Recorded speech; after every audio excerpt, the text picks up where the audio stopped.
इस माँ की दर्द भरी दास्तां में सुनिए कलयुग का सच।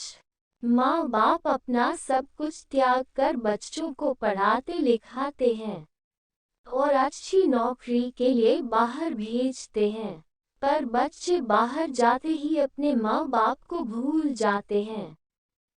यहाँ 2 साल से इंदौर की एक बुजुर्ग महिला अपने पति के साथ सिर्फ इसलिए रह रही है कि उसका अंतिम संस्कार ढंग से हो जाए। महिला का बेटा इंजीनियर है और कनाडा में किसी हवाई जहाज कंपनी में 1 करोड़ के पैकेज पर काम करता है। इतना कुछ होने के बाद भी कनाडा जाने के बाद आज तक बेटा न वापस आया है और न ही पैसे ही भेजता है। यदा कदा फोन पर बात जरूर हो जाती है और अब वो भी महीनों से बंद है।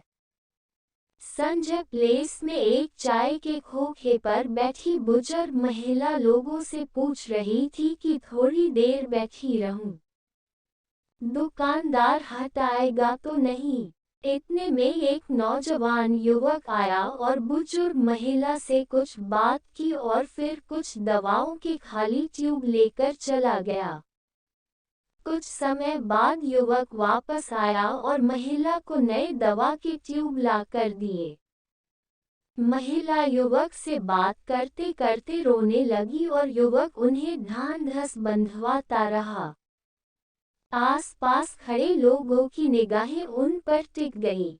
जब हमने मामला जानने की कोशिश की तो हमारे सामने महिला की दर्द भरी कहानी आई। बुजुर्ग महिला का नाम प्रीति ठाकुर है। इनके पति का नाम केवल ठाकुर और बेटे का नाम विकी ठाकुर है। महिला इंदौर की रहने वाली है और राधा स्वामी मत की अनुयायी है। महिला के अनुसार उसके पति आयुर्वेदिक डॉक्टर थे और काम सही चलता था। फिर पति हीरो के काम में लगे जो गैर कानूनी था और उसमें सब गंवा दिया। बेटे विकी को हमने खूब पढ़ाया लिखाया और इंजीनियर बनाया।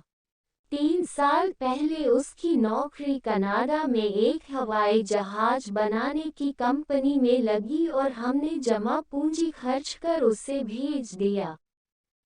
शुरू में 2 बार उसने पैसे भेजे फिर बंद कर दिए।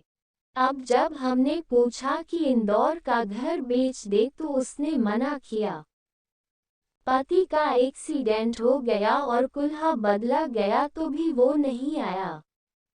कहता है कि उसे 4 साल काम करने के बाद छुट्टी मिलेगी।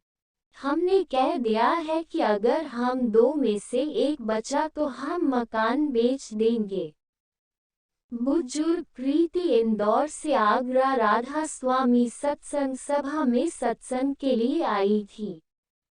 यहाँ कुछ दिन उन्होंने रामलाल वृद्धाश्रम में गुजारे। वहाँ बंदिशों में रहना अच्छा नहीं लगा तो इन्होंने नगला पदी न्यू आगरा में किराए का कमरा ले लिया। प्रीति दयाल बाग सत्संग सभा में जाती हैं और वहाँ उनकी भोजन आदि की व्यवस्था हो जाती है। घर का किराया इधर उधर से लोगों द्वारा मांग कर देती हैं। कोई दवा देता है तो कोई चाय पिला देता है। इस तरह इनका जीवन चल रहा है। पूछने पर कहती हैं कि यह पूर्व जन्म का फल है, इसलिए इस जन्म में सत्संग करती हूँ ताकि अगली बार सब ठीक हो। बात करते समय महिला के आंसू देखकर हर कोई दर्द से भर गया। लोग महिला को देखकर सोच रहे थे कि बच्चों को अपने से दूर भेजने पर वो इतना दूर हो जाते हैं कि माँ बाप की हालत भी उन्हें विचलित नहीं करती और वो उन्हें भी भूल जाते हैं।